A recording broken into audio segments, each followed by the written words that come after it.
Welcome to the ice. I thought space was cold, but this is even colder.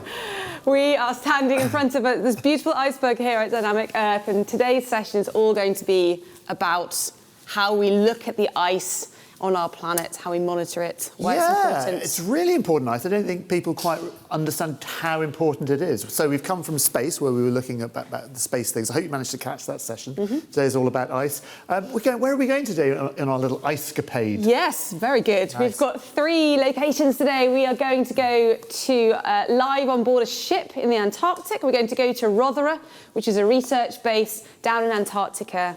And before that, we're going to go to Northumbria, actually a little closer to home. Also quite chilly. Also quite chilly. At this time of year. Before we start, though, a few little housekeeping things. Please do send in your questions. We love to get your questions. We'd love to put them to the audience. On the right-hand side of your screen, you'll see a chat box. Do type your questions in there. And also, social media, if you want to do that, it's #Pop24 if you want to do X or whatever it is. The sessions are all going to be recorded, so if you want to catch up later, you definitely can. Oh, highlight Ticket to Antarctica. Yes. This is a little thing. Tell us all about Ticket to Antarctica. Yes. So people have been given the opportunity to add their name to a little capsule that's going to Antarctica and have your name sailing down to Antarctica. Now, that is now closed, but our POP viewers are able to still take part in that. There's a link that's going to be dropped in the chat right now, which will tell you how to do that. So do drop your name in there. So you put your name in and it goes into like a time capsule and is buried in a nice... Well, it goes to Antarctica. I don't think we leave it there. We don't tend to leave things in Antarctica if we can help it. No, this is true. Right, but you were in Antarctica. We might have to ask you some questions about your Antarctica. A year ago, I was on a ship in Antarctica. Yes, we can talk about that. Before we go to Antarctica, we're going to go to somewhere not quite as chilly, but still quite chilly, just south of where we are, in Northumbria. And we've got Andy Shepherd and his team. Andy, are you there? Can you hear us? There he is.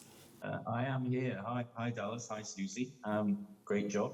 Thanks for hosting us. Nice to have you again. So you've got an iceberg behind you. You've got a glacier behind you. This is Solheimafjökull in Iceland. We were there last month, actually, for some field work and conference as well. So I thought I'd put a picture up just to take us to the cold part of our planet. Nice. I was worried that was Northumbria, but I think all the glaciers have gone from Northumbria. Last time I checked. Yes. So space is really important for those of us that are interested in the cold parts of our planet because it's not so easy to get there, and space can get there for us. And most of what we've learned about our planet over the past 20 or 30 years has come from space, in fact, and satellite measurements, which are now pointing back at us. So I want to talk through a couple of things today. I'm going to give a quick overview of what we've learned from satellite measurements about our frozen planet, and then Anne Brackman-Foldman is going to talk about what she did to look at icebergs. Everybody loves icebergs. She also used artificial intelligence to look at icebergs as well, which is a wonderful application of modern technologies. So I'll start with just an overview of what we call the cryosphere, the frozen part of our planet. This is computer images of the southern hemisphere on the left and the northern hemisphere on the right. And of course, it's very cold at different times of the year. So when it's cold in Antarctica, it's warm in Greenland. And when it's warm in Greenland, it's cold in Antarctica. The polar regions are made up of various different components. I want to walk you through different ones and tell you about how they're changing. So this, as I said, is Iceland, Solheimafjökull. Iceland is a good example of part of our planet where there is still ice today, but it's melting for a couple of reasons. One, because we're in an interglacial cycle and ice at low latitudes is melting. But also, more important, because climate is warming. And Greenland and Iceland are going to lose their glaciers first, much sooner than Antarctica. Iceland's glaciers will be gone in about 50 years, which is really, really upsetting for most of us who love to see these wonderful landscapes. In the Arctic Ocean, we have sea ice covering the sea surface. It freezes in winter, and we have to have powerful ships like Sir David Attenborough, where we'll be going shortly, to break through that ice in order to get to places from A to B, whether that's for science research or whether that's for shipping things around our planet. And the sea ice is a really important part of our climate system because it reflects heat back into space and it keeps us cooler than we otherwise would be. But unfortunately, we're losing sea ice as well. In Greenland, this is our closest ice sheet. There's a big, thick ice sheet covering the land of Greenland. and it's above sea level. So when it melts, it causes sea levels to rise, and we feel that anywhere around the planet where we have coastlines. And Greenland's glaciers are melting. They're melting for a couple of reasons. One, because the air temperature gets too warm in summer. It's actually quite pleasant in Greenland in summer. It can be above freezing in most seasons. But mostly because of the ocean heat that's being delivered to these glaciers as they carve icebergs into the sea. And that's really eating away at the ice on our planet, and no more so than in Antarctica. So this is some footage we took in 2019 when we flew over part of Antarctica to study some of the glaciers there. And many, many different glaciers in Antarctica are speeding up. They're flowing more quickly than they should be. And that's happened in our lifetimes. And it's caught us by surprise, really. We saw it in the satellite measurements first. And we tried to understand what's happening since then. And we now have a clearer picture of what's happening. And what's happening is the icebergs, the ice shelves, should I say, that fringe Antarctica are breaking up and they're melting underneath because of the warm ocean. And that's causing the glaciers to lift off the seabed and flow more quickly into the sea and pour ice into the oceans more rapidly than it can be replenished. So we started looking at Earth from space in the 1950s with Sputnik. But the first time we looked at the polar regions from space was really in about 2010 with Cryosat. And it's been monitoring Earth for the past 15 years, and it's covered all of the polar regions now. So we can see changes in the height of the ice on our planet. This is Antarctica. Beneath Antarctica is some islands. The ice built up over many millions of years, and it is sitting there and keeping us with a sea level lower than it otherwise would be if the ice wasn't. But unfortunately, the ice sheet is melting. These images will show you red areas where the ice is thinning, blue areas where it's thickening, and the red's winning. The ice is melting more than it is being thrown in the parts of the ice sheet. And that's a real indicator of change. So if we walk around the cryosphere and look at the different components, we can look at the ice shelves around Antarctica. They're losing about 300 gigatons or billion tons of ice per year. We can look at the sea ice in the Arctic. That's losing about 300 billion tons of ice per year. Mountain glaciers are losing close to 300 billion tons of ice per year. The Greenland ice sheet, 150 or so billion tons per year. Antarctica, just over 100 billion tons per year. And even the sea ice in the Southern Ocean is losing about 50 billion tons a year. And that all adds up. And just for scale, this is a Minecraft movie of an Antarctic research base. Every Minecraft cube is about a meter cube, and that's about a ton of ice. A 10-meter cube is 1,000 tons of ice. A 100-meter cube is 1,000,000 tons of ice. But we need much bigger than that. To show you how much ice we're losing each year from our planet, you need a 10-kilometer cube, which is the size of London. Half of that's ice that's on land, and unfortunately that's causing sea levels to rise. And the other half is ice that's in the oceans, and that's causing our planet to warm up more quickly than it would be. What does that mean for us? Well, it means when sea levels rise, it means our coasts, this is East Yorkshire in England, our coasts erode more quickly than they should do.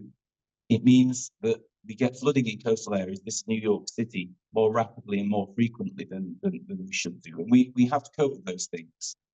And it disrupts people everywhere around our planet where you're close to an ocean, and most people do live near to the ocean. So it's not a bad news story, it's a good news story because we've seen what's happening and we can do something about it. So there are lots of things that we could do to help. And people try to invent lots of different solutions for climate change. But it's the simple things that matter. The most effective solutions to climate change are to plant trees, they're to use solar power, and they're to use wind power. They are the most effective solutions to climate change. And we've known about them for about 50 years. That this is not new technology. We just need to make use of them. If you're thinking about what you can do in the future, going through school and then to university and beyond, we need people to build computer models of our planet, better models, because we want to be able to predict what's going to happen in the future more reliably. This is a model of Antarctica and how it might melt in the future. We need people to build new satellites. You just heard the guys from ESA telling you we need people to work at ESA. The UK is part of the European Space Agency. Go and look for jobs there, internships and other opportunities at the Space Agency, because it belongs to us as much as it belongs to everybody else. We need people to fix cities, coastal cities. This is New York. They need to reclaim land, defend themselves against sea level rise. And we need people to build better homes. This is East Yorkshire. This is a hydropower plant in East Yorkshire, which powers 900 homes next door to it. We need people to work in engineering to solve problems like that. So there's lots and lots we can do. If you haven't been out to Antarctica, take a look at the BBC's Frozen Planet 2, Minecraft Worlds. There are 5 worlds of our Frozen Planet, so you can explore them at your leisure. That's all I have to say. And now I can hand over to Anne, and she'll tell you about icebergs. Yeah, so I'm Anna. I actually did my PhD in the UK in Leeds with Andy, but now I'm situated in Tromsø, which is high above the Arctic Circle, as you can see in the map. You can see where the UK is, and you can see where Tromsø in Norway is. And I'm actually working at the northernmost university of the world now. But what I'm going to talk about today is Antarctica and the Antarctic icebergs that I studied in my PhD. And as a brief overview what an iceberg actually is, you can see here the scale of icebergs that they can have compared to, for example, the sea ice that Andy already mentioned, and also some orca whales, which are big animals, but the sea ice and the icebergs can be so much bigger than even the whales. And icebergs form either by carving off from a glacier or an ice shelf. As Andy already mentioned, there's a lot of ice shelves around the Antarctic coast, and these ice shelves carve really, really big icebergs. So the biggest iceberg that was ever recorded in our satellite era has been almost 300 kilometers long. And this is more than the distance from London to Manchester. So really, really huge things. They can also be super thick, up to 600 meters thick, and only about a 10th or a 9th of the ice is above the water, and most of it is under the water. Yes, and maybe to mention again, icebergs are made of freshwater ice, so they come from the continent, from the glaciers or ice shelves, whereas sea ice is forming from frozen ocean and is a bit more salty. But the main difference is really also the scale, as you can see. And then I've studied one particular iceberg, which was very famous in the media a few years ago, and this is the A68A iceberg. It carved off from the Antarctic Peninsula, from the Larsen Sea ice shelf, significantly reduced the area of this ice shelf. And then you can see in this cross-section, which is moving at the bottom, how it's floating, first of all, through the Weddell Sea, which is a lot shallower than the Scotia Sea, and how it's going into a warmer ocean as it drifts and also thins, and it's rotating on the way, which you can't see in the animation, but you can see it on the picture. And it got really, really close to this island, which is called South Georgia. And on the top left picture, you can also see an image of the iceberg compared to the island and how huge this iceberg was compared to the island. There was a lot of worries that the iceberg would ground near the island and block the access of, for example, some penguin colonies that live on the island to their feeding grounds. Luckily, this didn't happen. It only scratched the seafloor briefly.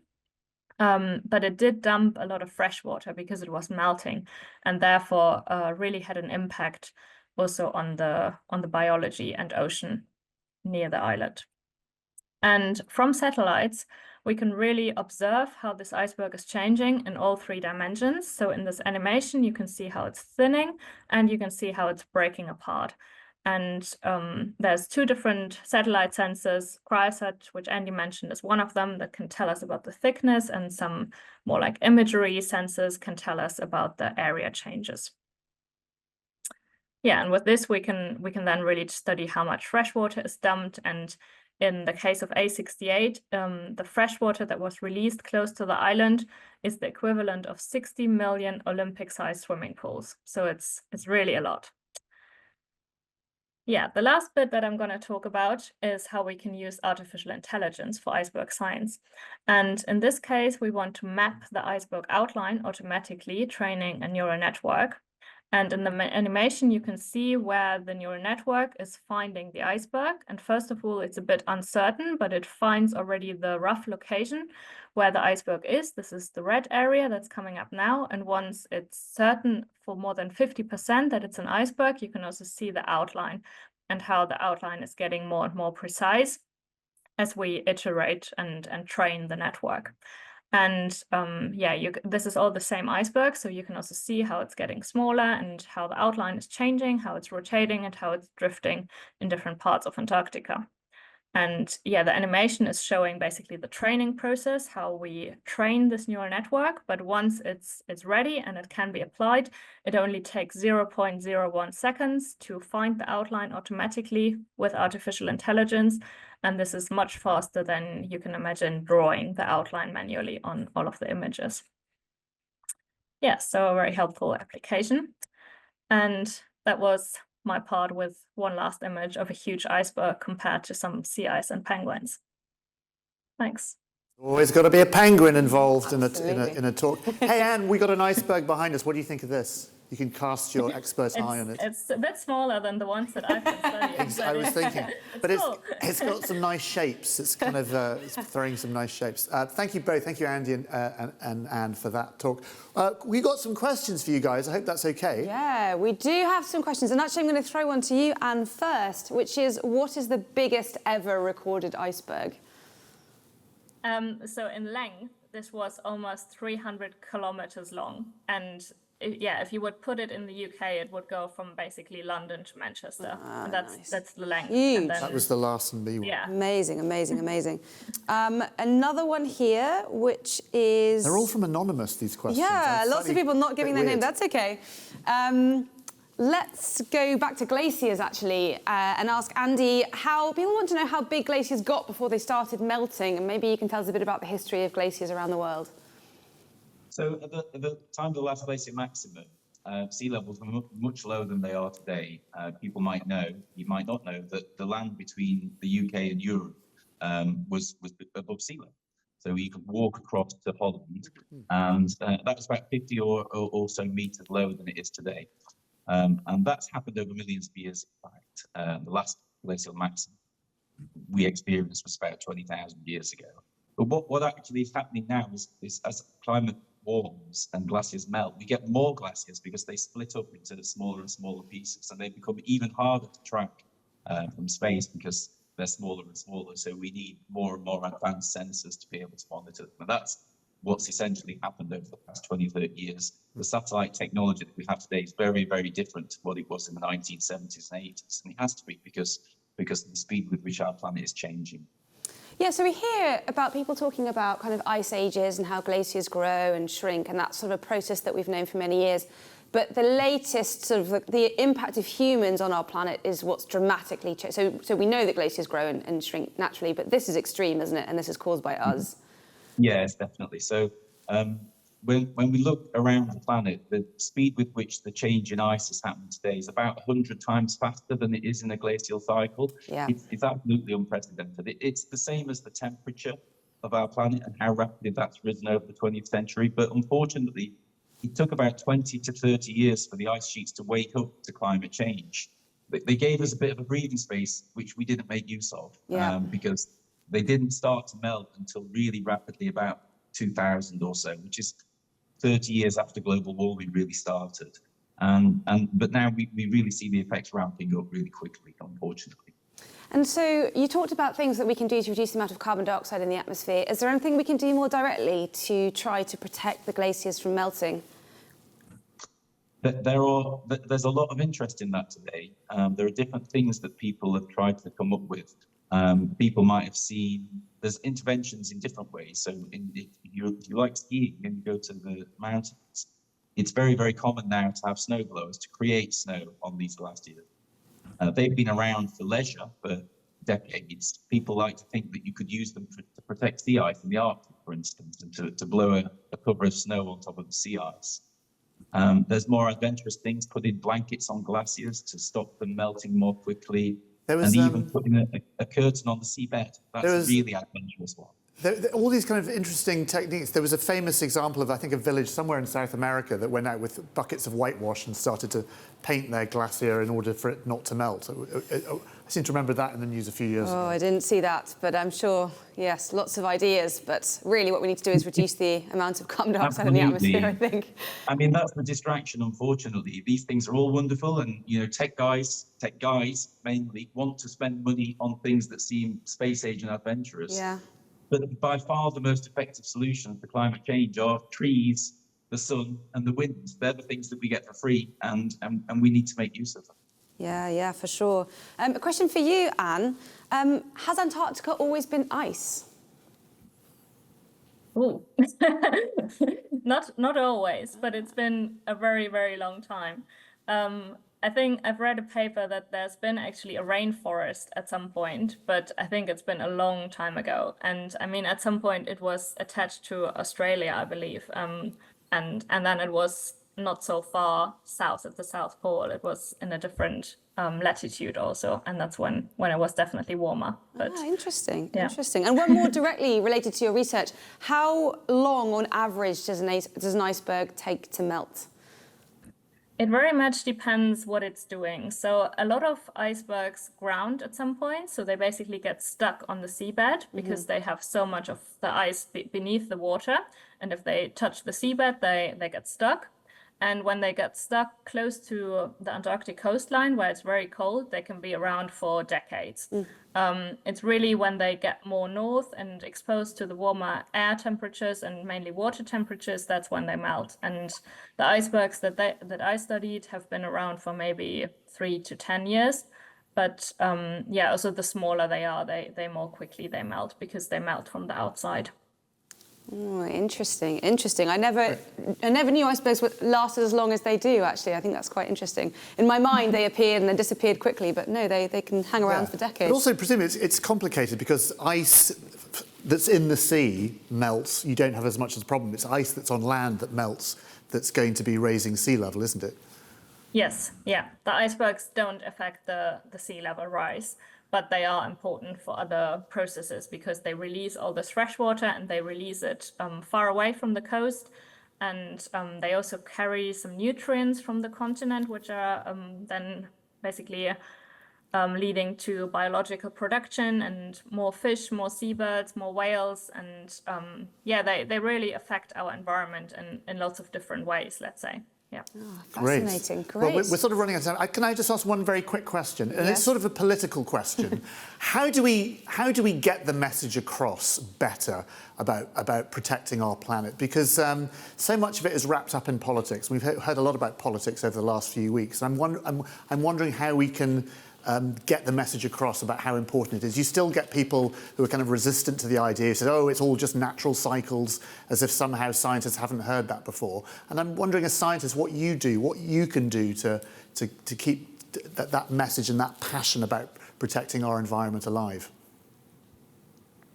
I always think the most important thing to do is to stay positive. I'm old enough to know that in the 1980s, we had a major global crisis in the ozone hole, right? I mean, you lived through this, Dallas, I'm sure you did. I'm far too young to remember that, Andy. The world set to solve that problem, and that's one of the wonderful things you can do with science. You can solve problems and you can act quickly and you can make things better, and that's what we can do with global warming. Yeah. We provided everybody all the evidence that they need that these things are happening. We've provided all the evidence that they're going to affect us, and they are already affecting us, and that we can do something about it. It's really within people's power to do things about this. Great. Well Fantastic. said. Stay positive. Stay positive, but stay curious. Come up with solutions. That's what we need. Yeah. Yeah, for sure. So we are now going to head further south, actually. We're going to go down to the Sir David Attenborough, which we're going to find all about. But first, we've just got a little bit of an intro from the British Antarctic Survey to introduce Antarctica a little bit to us. So let's play that intro. British Antarctic Survey is the UK's polar research organisation. The UK has a big icebreaker research ship, 5 stations in Antarctica, and 1 station in the Arctic. We're working to study climate change at the poles, the animals that live there, and how Earth's cold places are connected to the rest of the world.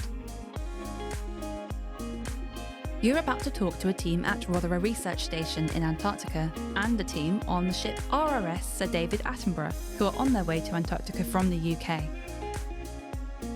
The ship is carrying a time capsule which will live at the research station in Antarctica. You still have time to add your name when the ship docks in the Falkland Islands tomorrow. Send your name to Antarctica by registering at tickettoantarctica.co.uk. Great, you can get your name on a capsule to Antarctica. That's hugely exciting. I'm going to do that. Yeah, there's a link in the chat, so do go to that. But before we go all the way to Rothera Base, we're going to join the team on board the Sir David Attenborough. Are you there?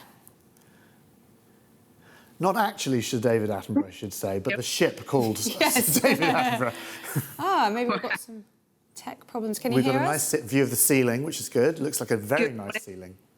Can you see us? Well, we can see your ceiling, which is lovely, but we can't see your faces, unfortunately. So I don't know if you've got a camera, you could maybe tilt it. Yeah. You can see some instrumentation. You need the one with us on it.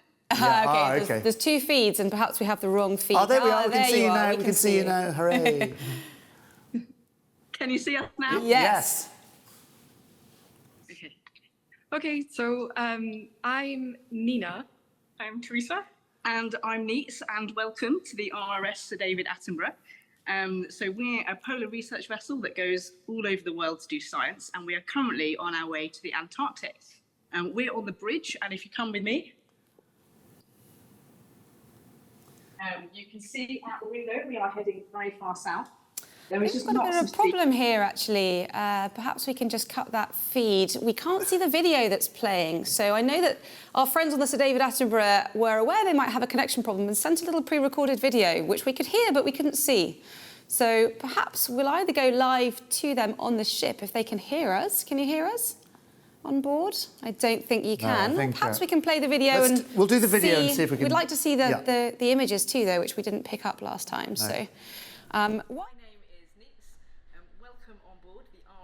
Sir David Attenborough. We are a polar research vessel that goes all over the world to do science, and one of the places we go the most is Antarctica, which is where we're going right now. We are currently on the bridge of the ship, and we can look out the window and see where we're going, which currently is a lot of sea because we're pretty far south.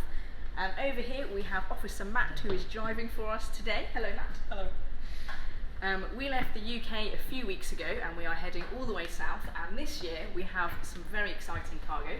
We have this Ticket to Antarctica time capsule that we are taking around all of the research stations as we go to them, and you can sign up online to have your name added inside this capsule as well, so you can come with us. At the end of the season we will leave this time capsule in Antarctica, so you can stay there forever, but not really, just your name. So I'm on the crew and I work on deck, which means we do all the things outside. So we do lots of maintenance and cleaning of the outside of the ship to make sure that it runs smoothly.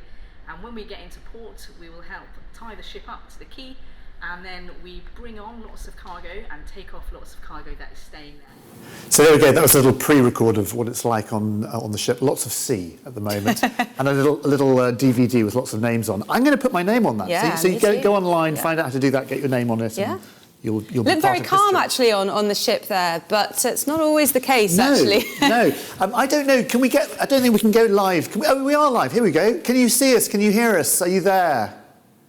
hello. Hey, we can hear you. We can see you.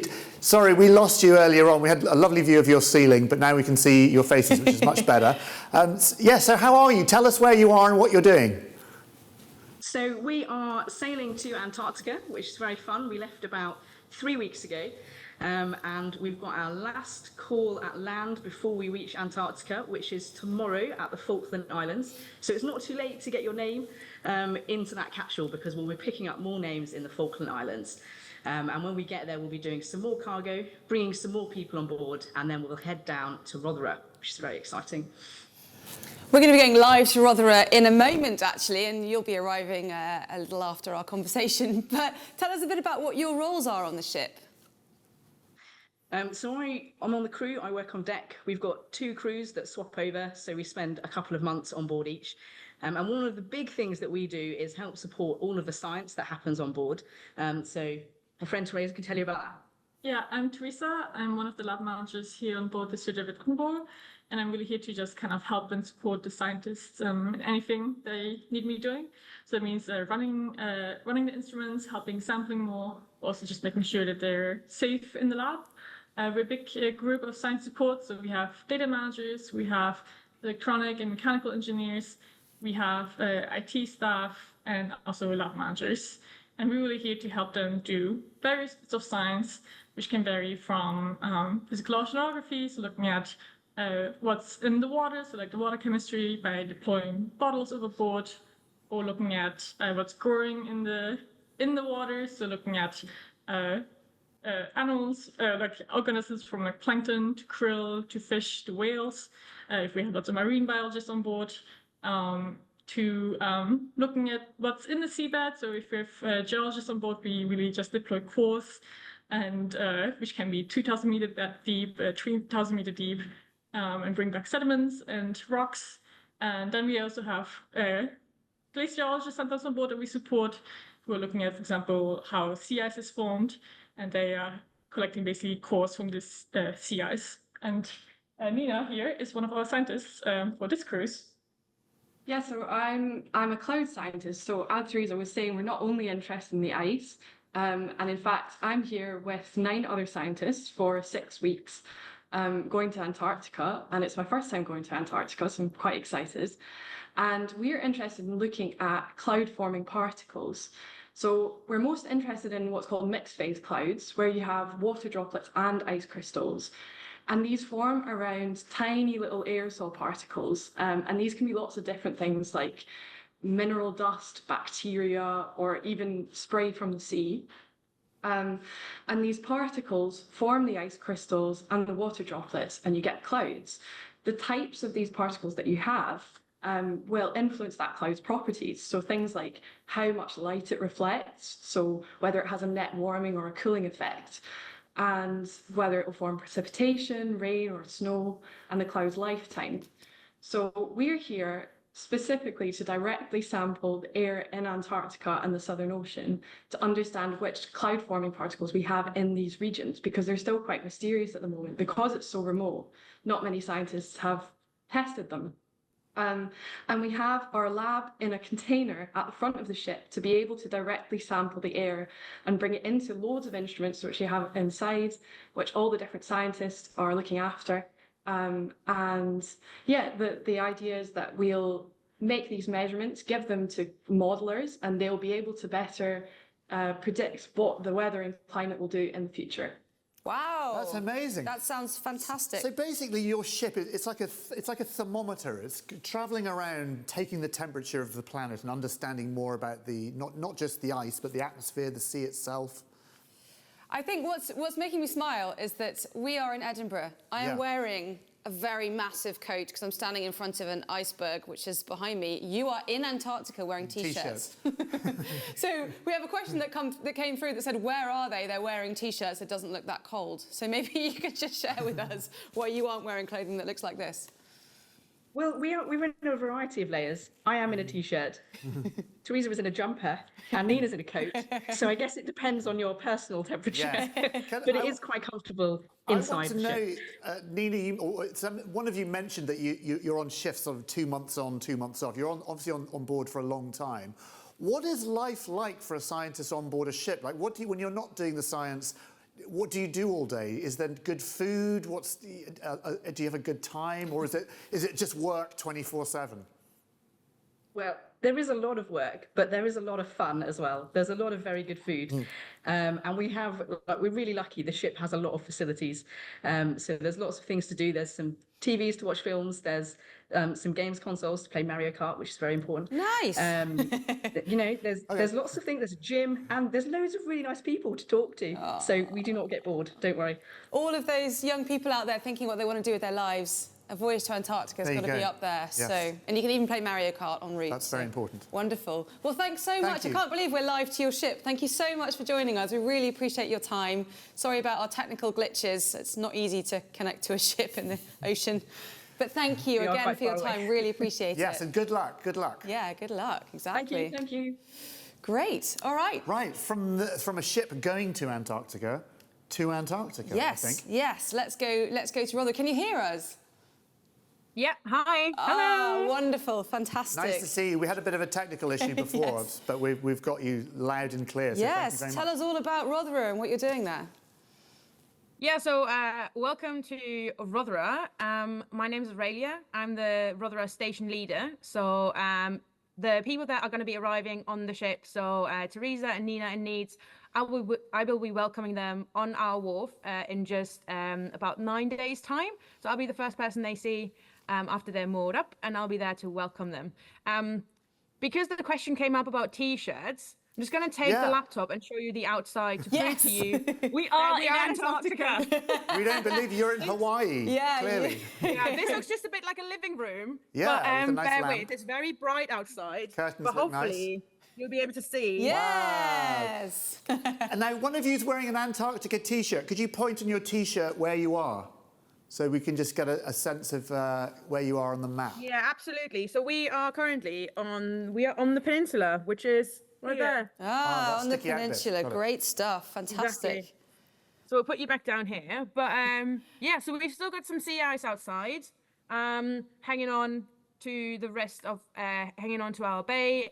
Maybe you could see some icebergs that Anna was talking about earlier. So yeah, we've got the full lot here with us at the moment. We've also got an elephant seal outside, so that's nice. quite fun. Can we see the elephant seal? Does he want to be in part of the interview? We'd like to talk to him. He's big, but I don't know how seal? big he is. I can try again. You can maybe just see a little we'd love to brown. see an We elephant would seal. love to see your Brown elephant seal sausage. friend. Can we see him though? Or there's a little black dot just Maybe. there. Maybe. Yes. Okay. That's on the sea ice. That's him. That's him. That black dot. Fantastic. I'd love to Or know. her. I want to know what happens at Rothera Base. I want to know kind of what Rothera. Yeah. I was thinking of something else. I was thinking of Dave Rothery. Yes. Tell us what happened. Oh, it's gone dark suddenly. It's gone dark now. Tell us all about it though. What's life like there? What kind of things do you do? How long are you there for? Yeah. So Rothera is quite a busy place. It's the biggest of the British research stations in the Antarctic. In the summer season, we get up to 160 people on station. Now, that's not just scientists, because it takes quite a lot of staff to support science in the background. So we obviously do science, and Joe will tell you a little bit about that in a moment. But we also are, Rothera is really important because it has an airstrip, which allows us to bring people in by plane.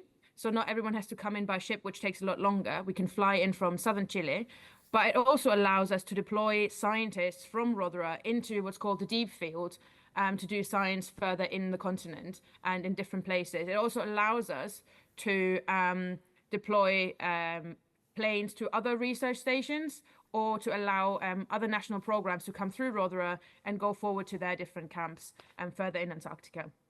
My role as a station leader is to basically have an oversight of everything, make sure everyone is safe when working in Antarctica.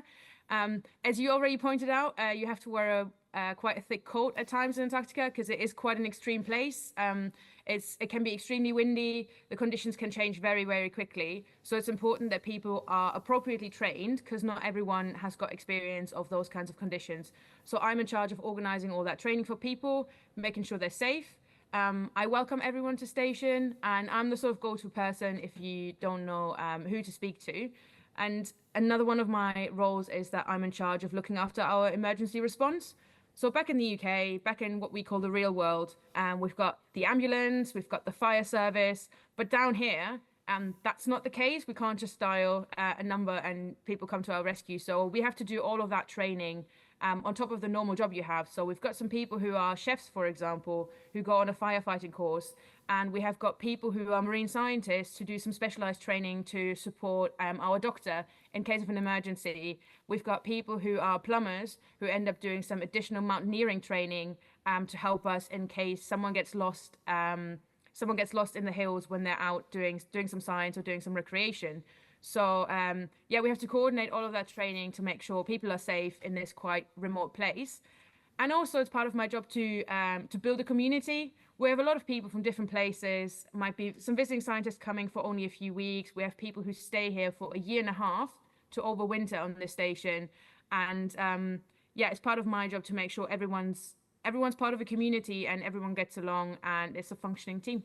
Oh, wonderful. Fantastic. Great. Yeah, and maybe we can hear a little bit more about some of the science that's done then next. Yeah, so my name's Jo. I am the Rothera Science Coordinator and Meteorologist. So I look after all of our incoming scientists that come into Rothera and deeper into the field and also stay on station. But I'm also an active part of the meteorology team. So I look at atmospheric science. I take regular weather observations and observations of sea ice. I also launch daily radio sonde balloons, which are massive weather balloons, which we fill up with helium and attach an instrument onto it that can tell us about the temperature, the air pressure, the wind and humidity and things like that. And then we send it up with this massive balloon, and it starts about 1.5 meters wide. And as it goes up and the pressure decreases, that fixed volume gets bigger and bigger until it bursts. And it gets to about 4 meters, so about the height of a double-decker bus before it bursts. So it gets about 30 kilometers up in the sky, taking all of these measurements as it's going up, so we can get a really good global snapshot of what's happening in the vertical profile of the atmosphere. So that's one of the things that I'm involved in. But we also get loads of visiting scientists coming in, and we're just kicking off our summer field science at the moment. And we've got a lot of drilling teams that are coming in this year, so they're bringing in these massive drills, and some of them are drilling under the ice to get to the rock bed, and they're looking to take rock samples to see if that rock has ever been exposed to the air before, and how that has affected the glaciers. And then we're also taking loads of ice core samples as well, which are really exciting snapshots of history, because the air has been trapped in these bubbles under the snow and under the ice, and in that pressure they get trapped there. And we can take that ice core sample and have a look at it and look back in time and analyze what has happened in the atmosphere, so we can truly have some tactile measurements of climate change. And it's a really powerful tool for us to use and take our science forwards. Amazing. And when teams are going out to do that drilling, they're going to be out in the field. So they're going to be away from stations. They're not going to have any kind of building, house, no actual toilet or kitchen. And they'll be living in tents for weeks on end, which can be pretty daunting at times. And they'll have all their massive big layers. They've got to take all the food that they're with them that they might possibly need.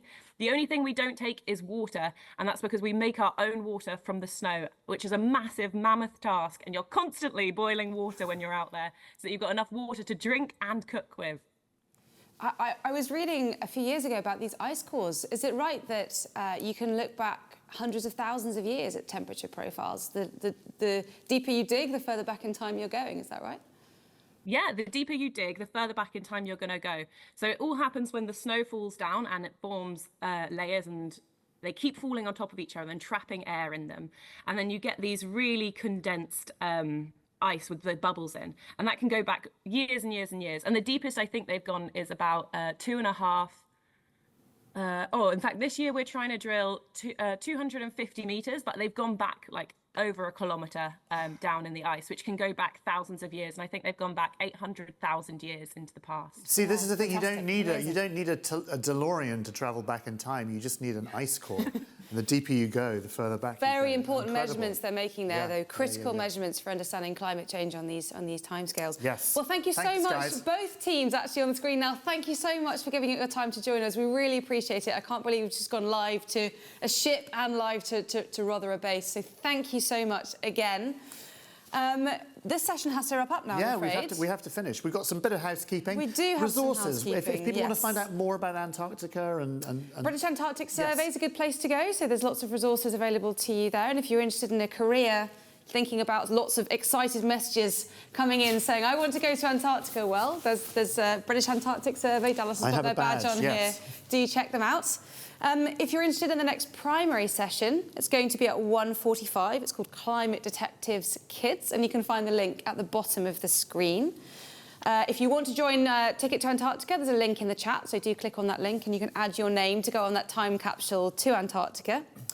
And right now, I think it's time to wrap up and head for our next session, which is thinking about the oceans. We'll see you in a little bit. See you in a couple of minutes.